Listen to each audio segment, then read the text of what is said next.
Schoolmaster,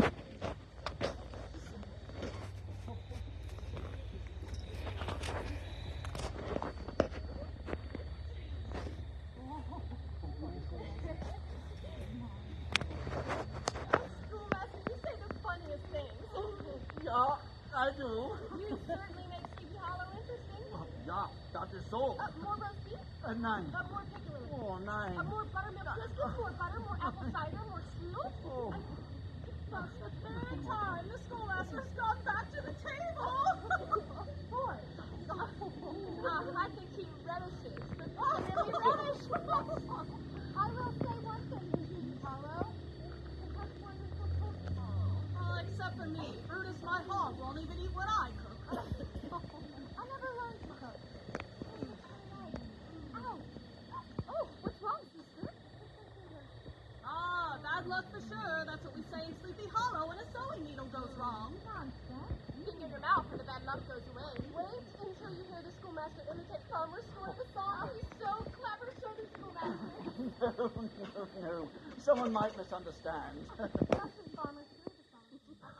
He can be quite grumpy. Quite grouchy. Quite ill-tempered. I was merely passing the time in a jovial fashion.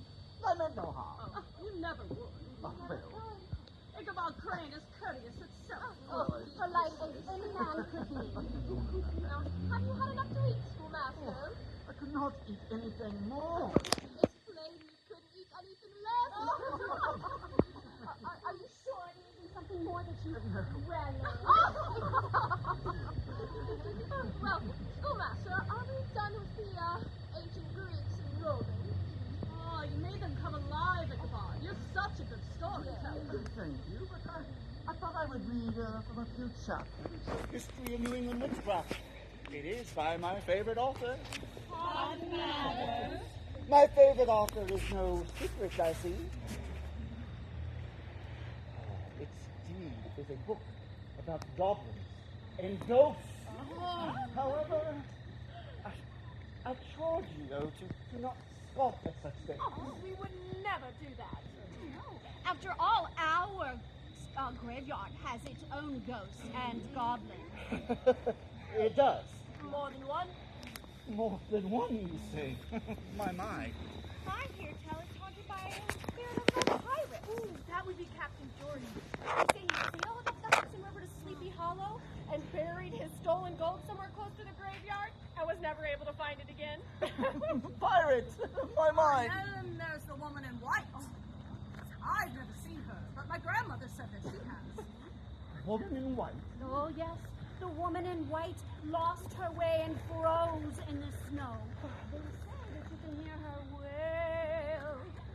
But I imagine it's only the wind. When I walked past that graveyard, I could chill trivers. Even in the daytime. You have to come that way to get to my house. I wouldn't visit you at night.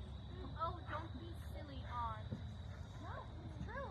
Place frightens me. Well, there's an old witch buried there. I heard she was a prophet or something. She appears from time to time.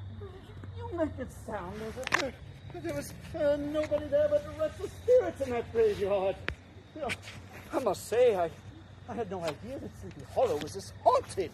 There were 1 or 2 ghosts in a small village. Well, that's acceptable. But a whole army of spirits, well, that's quite another matter. And Cotton Mather would agree, yes. Oh, but we mustn't forget the Headless Horseman. Who? The Headless Horseman? He's the ghost of a Hessian trooper who lost his head in battle to a cannonball. He comes from the grave by the church, riding hither and yon, whatever he feels like it, searching. Searching for what? Why, his missing head, of course. His head! Old Farmer Brower met the horseman one night and had to get up behind him, and they galloped over hill and swamp until they reached the covered bridge, where the horseman suddenly turned into a skeleton A skeleton. and threw old Brower into the brook and sprang away over the treetops with a clap of thunder.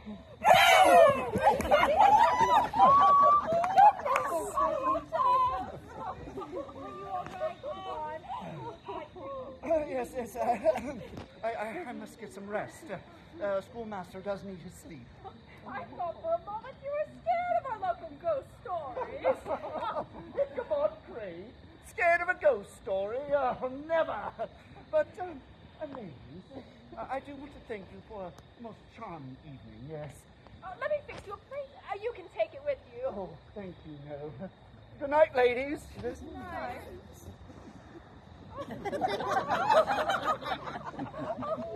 I do think those ghost stories frightened